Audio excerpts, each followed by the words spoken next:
Muli po, isang magandang umaga po sa ating lahat. And ngayon po, meron po tayong pag-uusapang isang napakahalaga. Dahil ito po ay isa sa kalooban ng Panginoon sa bawat isa na nananampalataya at tumanggap sa Kanya bilang tagapagligtas. Amen? Now, I'll be speaking, mga kapatid, about sa alive pleasing to God. About sa topic na alive pleasing to God. Buhay na nakakalugod sa ating Panginoon. Let's pray first. Lord, thank you. This time, Ama, na binigay niyo po sa amin para po kami, Ama, ay mag-aaral ng history. Pray po namin, Ama, alisin mo ang mga bagay na pwedeng maglang. At sa gayon, Ama, ay mausap sa bawat isa sa amin. Piling din po namin, Ama, ang karunungan at pangunawa na nanggagaling sa iyo, Panginoon. Nasa gayon, ang katuruan ay aming intindahan ng lubos at nasa gayon po ay tama po namin na may apply sa aming araw-araw. Ito po ang aming pananalangin sa pangalan ni Jesus. Wala po yung sabi namin. Amen. Now po, let us open our Bibles to 1 Thessalonians chapter 4, verses 1 to 12. Pakita natin, let us read.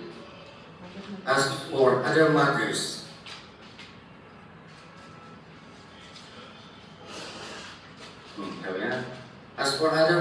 brothers and sisters, we instructed you how to live in order to please God, as in fact that you are living. Now we ask you and urge you in the Lord Jesus to do this more and more. Kita po natin, ang 1 Thessalonians ay sulat po ng Apostol Pablo sa mga mananampalataya ng Thessalonians. And this, sabi niya, nakita niya na there is an encouragement na in-encourage niya ang mga mananampalataya doon sa Thessalonica sa pamamagitan ng ating Panginoong Jesus, na itamang natutunan na nila kung ano sila dapat umakan at mamuhay na nakakapagbigay lugod sa ating Panginoon, na yung sila apply, nakikita natin sa verse 1 kasi sabi, as in fact that you are living. Now, sabi niya, sa verse 1, sabi niya, we instructed you how to live in order to please God as in fact you are living. Ibig sabihin na bumuhay na sila according to instructions at katupakan kung paano mamuhay ng nakakalugod sa Panginoon. Pero makita pa natin na, now, sabi niya, now, we ask and urge you in the Lord Jesus Christ to do this more and more. Ngayon, sabi niya, na ginagawa ninyo na kayo ng buhay na nakakatugod sa Panginoon. Pero, sabi niya, gano'n, dapat pa nila pag-ibayuhin o mas ulitan pa. Kaya pwede pala to living alive, pleasing to God, hindi dapat tayo nagiging standard ating pamumuhay hanggang doon na lang na may limit. But nakita ni Apostol Pablo na dapat yung mga mananampalataya dito ay mas higit ang panila. Amen? Ang kanilang effort in order for them na mamuhay ng nakakalugod sa Panginoon. For you know, sabi niya, pinakilalahanan naman niya sila.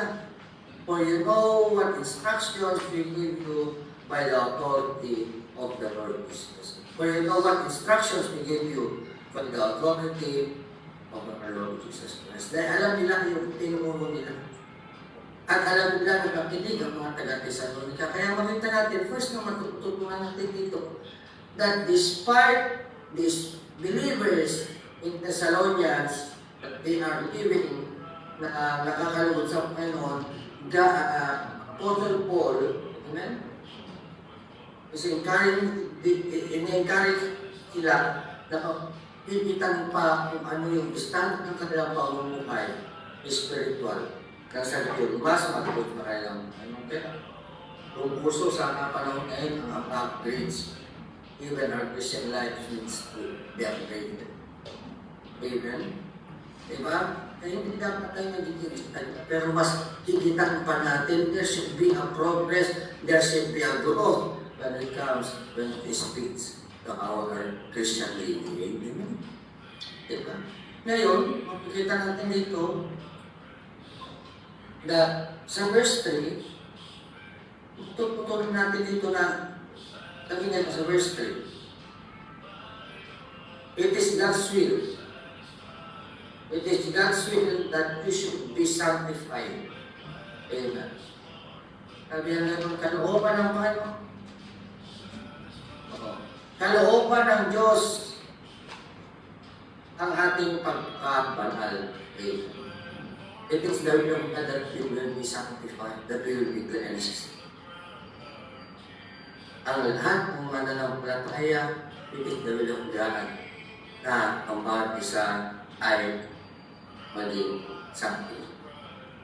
Pastor, sige, we learn, alam na namin, nakalooban ng Panginoon at magpakamanal ng mga tumanggap at mananampalataya. Yes.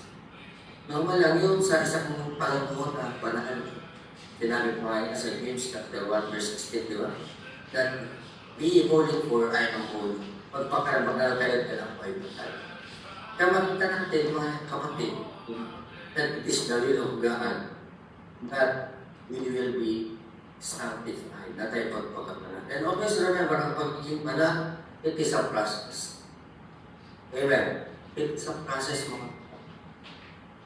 At ang pagiging banal, it will start ang word sa atin. Amen. Magsisimula po yan sa ating mga sarili. Kaya sabi niya, paano paraan tayo maging sa paano paraan dapat tayo magpakabanal? In what way? Amen. Una, sabi niya dyan, that you should avoid sexual immorality. That is an important thing. Because why? You avoid. Amen. Iwasan mo, hindi iwasan mo ang sexual immorality. And always remember, ang panukat ng Panginoon when it comes to sexual immorality, napakataas.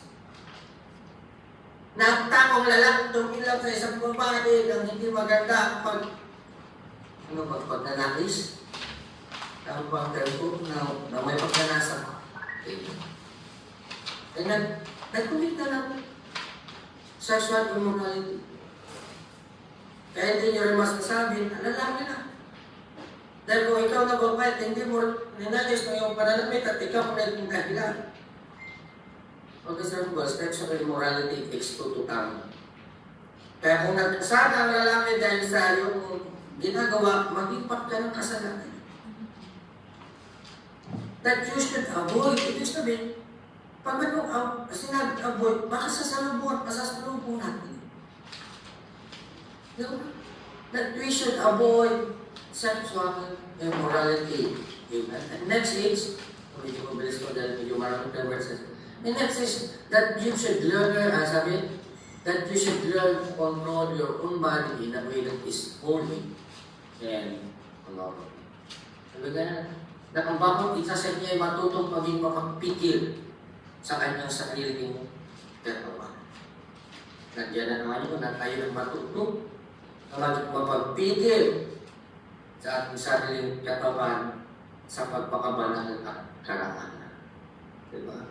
That even in your it starts from you, that we learn to control our own body sa paraan na banal at may karangalan. Amen. Listen to this. Ang sabi nga dito, not passionate, just like the heated who do not know God. Dito sa not in passionate lust, like the pagans who do not know God. Diba? Kaya yung sinasabi niya sa mga taga-Quezon doon, na hindi raw tayo,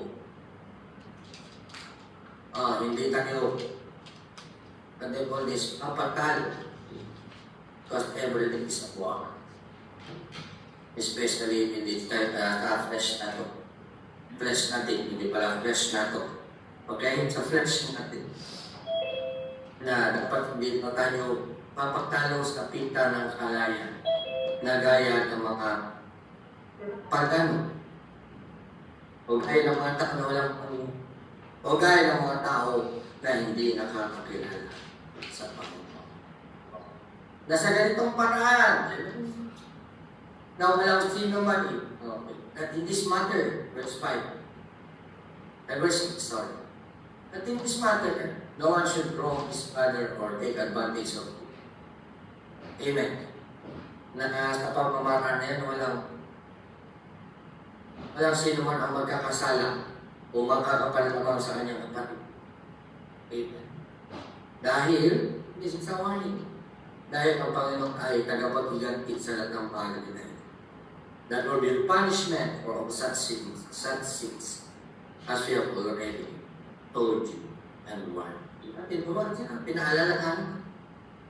Tapos may it is the will of God sa buhay ng mga natagusan, ng mga isa. Amen. Kaya in this way pala, we will sanctification is the work of God, but it starts sa atin ang efforts, mga kapatid. Dahil na nandiyan tayo sa loob, we could start this. Nandiyan tayo sa loob, napakaganda sa pamamagitan ng mga natututunan natin dito. Ay tayo po ay binibigyan ng Panginoon ng makapag-isip at makapag-bulay-bulay about sa ating mga kamalian na nagawa na hindi natin sinadya, mga kapatid. Dahil ang sabi rito sa verse 7, nasabi sa verse 7, mga kapatid, for God did not call us to be impure, but to live a holy life. God did not call us to be impure, but to live a holy life. Sapagkat hindi tayo dinawag ng Diyos para sa karawlan, kundi sa kabanal, mga kapatid. Kaya, it is not an accident kung asa na lugar man tayo ngayon, kung asa na lugar na tayo ngayon. Because you know, God will put us in a place where hindi natin matatakbuhan ang kanyang holy. The Lord allowed us to be put in that place kung saan tayo ngayon dahil alam niya na sa lugar na pinabinigay niya sa atin, hindi tayo makakatakbo, hindi natin naiiwasan ang kanyang pagkatakbo sa atin. Especially when it comes to sa kanya sa patmo sa kabanalan. Kaya makita niyo, that called us na tinawag niya tayo para baguhin na tayo. Amen. Pero yung pagbabago na yun, start at mag-e-effort tayo, mga kapatid. Amen. This is the warning sa verse 8. Warning ng verse 8. Therefore, he who rejects the instruction does not reject human being, but God. The very God who gives you His Holy Spirit. Kaya sa mga kapatid, sa mga mananampalataya na nakakapakinig ng ating topic na yun, just like what Apostle Paul is telling the Thessalonian believers, na kung hindi raw natin maniniwala, hindi raw natin tatanggapin ang mga katuwang na ito, hindi raw yung nagtuturo at at least Apostol Pablo ang ating nire-reject, kundi ang Panginoon mismo na ang Panginoon na siya nagbibigay ng Holy Spirit sa bawat isa. Kaya makita natin, kahit na sino po sana nag-remind, kahit na sino po sana nagtuturo ng salita ng Panginoon, dapat po natin paniwalaan ang salita ng Panginoon. Dahil pag nire-reject para natin yan, hindi yung tao na nagtuturo, hindi yung instruction, kundi ang Panginoon mismo ang ating nire-reject. Kaya makikita natin ito na sa pagkatot, we are learning that it is the will of God that we should be sanctified Amen. Kaya una kanina, gusto ng Panginoon na mas pag-ibayin pa natin ang pamumuhay ng nakakalugod sa Kanya. Ikalawa ay ito ang kalooban ng Panginoon sa bawat siya sa atin. At ito ang dahilan ng Panginoon kung bakit niya tayo tinawag. Hindi niya tayo tinawag sa karumihan, kundi tinawag niya tayo to be holy. At tinawag niya tayo para tayong mag-uwi. Amen. Next. Ano pa ang kalooban ng Panginoon sa atin? At ano pa ang dapat nating gawin para tayo ay mabuhay na nakakalugod sa Panginoon? Verse 9. Ano sabi niya yung verse 9? Now, brother beloved, we do not need to write you, for you yourself have been told by God to love each other. Ikalawa na matututunan natin dito, living a holy life, which is being reminded by Apostle Paul to the Thessalonians that they will love na mahalin nila ang bawat isa. Nalaipuan na ng nakakalungkot, pero pinaalala pa. Diba? Hindi ko na kailangan isulat kasi hindi nalaipuan na. Pero ang tao kasi mayroong tendency na madaling makalimot. Diba? Alam niyo, meron ulang kitang tindahan. Mayroon na kasulat. Hindi po muna kami magpapautang kaya utang na nakaka-amnesia. Nagkaka-amnesia daw yung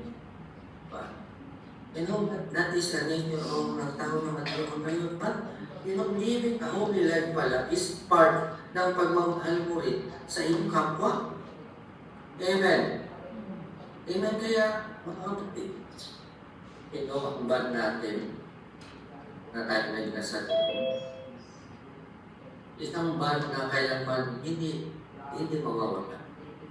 No, kaya telling this, iba yung band na nade-develop natin ginasal. Kaya dapat magmahalan tayo, especially also pag-ibagyan yung mga karantyo natin kasama mo sila sa pagkain, share kayo sa inyong mga sa inyong mga socialize, amen, kung magkasama kayo sa inyong kaldero, yung mga karantyo mo, ito na magmahalan tayo kahit naman hindi perfecto, walang perfectong tao. Iba-iba na ugali. Diba? Meron pa ka dyan, sabi natin, hindi lahat ang tao parehas ng ugali araw-araw. Yes. Pero pag nagmamahalan tayo, maintindihan natin ang bawat isa. Especially kung mahal mo yung kasama mo yan. Alam naman natin yan, yung mga kapatid natin na walang gano'n. You know, lahat mo, pagmamahal mo sa iyong kasama is, pagbibigyan kayo ng kakayahan na makita ang kailangan ng iyong kasama. Alam naman natin yan, kahit na isang puno na sa puno, mahalaga na yun. Diba, sa na Ajax, nung sa naibisa, pabili ka ng Ajax, yung pala Barso, Ajax ang tawag nila. Kahit na yun lang, kita mo ba, napakahalaga ng sabon. Meron pa nga dati ron, pag wala ka ng sabon, bibigyan ka kalahati ng safeguard. Yung matong safeguard din natin. Napaka. Those were just simple lang na mga paraan. You show your love sa iyong kasama. O ikaw naman, sobrang yung ugali, meron dyan. Walang dapat, hindi mo. Kahit isang panin dyan, napakahalaga. Totoo nga dyan, isang pinag-aaguan. Pag dumating yung amin yung tutong. Share ko ba niyo? We learn. We learn to love one another. Ganyan isa. We learn to love one another. Because it is part din pala ng pagmumukhay na nakakalugod sa Panginoon. Amen? Amen. And then last. Verse 10. Kapit na tayo. In fact, we do not all brothers of Macedonia and we urge you, brother, to do more. Ito na naman. Yes, nagmamahalan na kayo. Amen? Nagmamahalan na kayo, nagdadamayan na kayo. Pero sabi natin, ang Apostol Pablo sa mga pananampalataya sa Thessalonians, mas pag-ibayuhin pa nila yung pagmamahalan nila. Which means, pag-ibayuhin yung pagmamahalan, pag-ibayuhin yung tutulungan, pag-ibayuhin yung concern, pag-ibayuhin yung pag-protect, pag-ibayuhin ko yung mga bagay na nagpapakita ng action ng pagmamahal. Gusto remember, kahit hindi mo sabi, I love you bro. Makasabi mo, I love you bro. Diba, action is louder than word. And then, ika nga pa, no? Tututunan natin dito. Sing to God. Verse 11. Anong dapat natin gawin? Okay, ito ko. Napakaganda din ko. Ito na maging napag-aralan natin yung instruction na ito. Nabigay ni Apostol Pablo sa mga Thessalonica as part ng giving a whole life.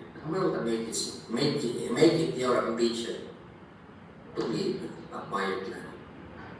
Amen. Make it your ambition. Gawin natin na nasa akin natin, nasa is yung desire. Hindi lang basta gusto. Pero when we say desire, yung grabe yung pagkagusto, na tayo magkaroon ng buhay na tahimik. It will start pala sa iyo. If you become tahimik. Kaya, alam ko, there was a time that we had a conversation. It was Irving time, no? This is ako ng oras ko sa pagkakakulong ko. May isang kasama kami na kumakain. Alam niyo dyan, kasi sa loob ng oras ng kain ka rin. Basta meron kang kanin, unang gusto mong kumain, kumain din. Nagkaroon ng biroan. Sabi niya, Roy, ang pangalan. Bakit mo pa ba papangarapin makalaya dito kahit na ng oras pwede kang kumain?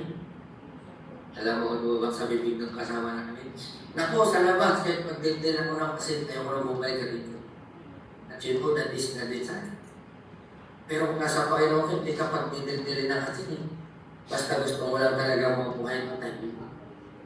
Kaya make it your ambition to live a quiet life. Amen. Paano magiging tahimik ang buhay mo?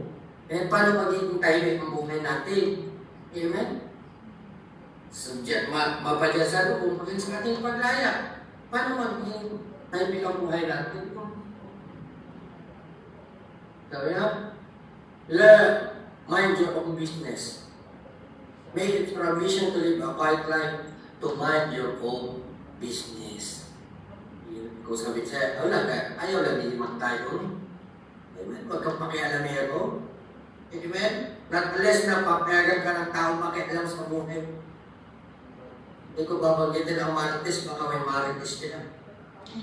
Kawawa ng pangalan ng Marites. Hindi natin panipos ni Marites na gawain natin hindi maganda. Ibig sabihin, even the Bible is teaching us to mind our own business. Kung sabi sa'yo, huwag kang hibang tayo. Hindi na tayo. Mind your own business. Huwag kang kapwa. Even Jesus Christ is telling that, is teaching that. Na bakit mo titignan yung buwing ang iyong kapwa, ikaw may tutusok pa sa iyo. But mind your own business. Amen. And to work. And to work with your own hands. Make yourself busy. Para hindi mo mapansin yung ginagawa ng mga kapitbahay mo. Sa loob, marami tayong elective. Make yourself busy. Pagod namin ginagawa, ayaw itaban. Kung alam naman natin yan sa loob, ang tao walang pera dyan, itaman. Mas marami pa kayong pera kaysa sa atin. Okay? Basta masipag kaya sa loob. Marami kang pera. Sabi nung araw natin, gagawa kami ng gagawa kami ng basahan. Wala akong unang basahan. Pagdating ng August, nagsisimula na, darating yung maraming framework ng parol. Oo, baka naman na yung as teacher namin doon na sa marketing na mag-parolive batch. Ang dating ng December, may pera kami, hindi ko sila lumakarami. At it makes, when you make yourself busy, mga kapatid. Naglulugod ang Panginoon din sa iyo. And especially, nakakaiwas ka na nabubulong.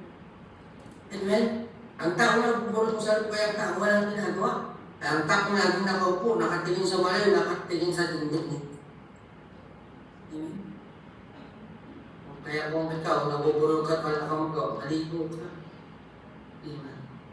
Amen? Ay, kaya ko yung sabi ko, make your ambition to be the quiet life. Kaya sana sa atin, paglabas ko ko ng time, may kabuhay. Mahinyo kong business, huwag ka makikailan kabuhay ng pagbuhay ng alas papayagan ka na magpiyatang nila Soviet. But unless na hindi ka na huwag mong panina. Masarap pasok natin sa sarili natin. Pag-inan natin sa sarili natin. And then, let us make ourselves busy. We work with our own hands. Tayo pagpagat sa sarili nating mga kamay. Gaya ng ako pinagbilis na just as we have approach. Naituro na pala sa kanila yan before. Even naituro na, pero maaaring hindi na na-apply. Maaaring medyo nakakalimutan nila. Kaya pinaalalahan na po sila ni Apostol. Pakabalog. And then last words, dito tayo magtatapos.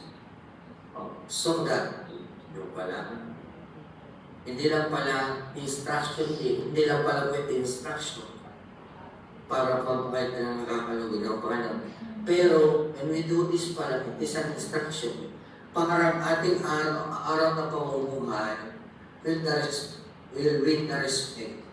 So that your daily life may win the respect of the outsiders. And so that you will not be dependent to anybody. Pag gagawin natin ito, hindi lang pala malulugod ang Panginoon. Pero, listen to this. Ang ating pumuhay in that respect, hindi lang nawawalan ng panataya, kundi pati ang himanan ng pakalataya. It means, you will win the respect. Now, kahit na sino na nakapaligid sa iyo, amen? Respect is earned. Respect, ibibigay na sa iyo ang makita ng tao na tama ang ginagawa, alam kong ginagawa. And especially, hindi ka umaasa sa iba. Okay. Kaya makikita ninyo, even is being taught by Apostle Paul sa mga taga-Thessalonian na mga mananampalataya. Kaya tayo mga kapatid, let's make this ng topic ngayon na makapag-encourage sa atin mga kapatid. Napakalinaw ng instruction. Gawin natin mga kapatid. Para may-apply din natin ito, yung rehas. Hingi rin po tayo ng fulong galing sa Panginoon. Nasa ganyan po, apply po natin ang ating mga napag-aralan at nasa gayong mamuhay tayo na nakakalulod sa ating Panginoon. Let us pray, Father in heaven, and thank you for this topic na inyong namigay sa amin. Thank you, Panginoon. Dahil simula na, Panginoon, ang iyong pagbilos sa ating mga buhay. At Panginoon, ito, Panginoon, na kami din namumuhay ng ayon sa iyong kalooban. At Panginoon, rin po namin na patuloy mo pa po kami tulungan at tulungan na sa ganoon. Patuloy po lumago at patuloy pa po kami lumaki sa aming nananampalataya at pagsunod sa iyo. Nasa gayon, Panginoon, kami ay mamuhay na nakakalugod sa iyong harapan. Maraming salamat ang lahat ng tignan namin sa pangalan ni Jesus sa dating po sa dito. Amen. Maraming salamat po. Balik po yung oras sa ating kapatid na sa brother natin.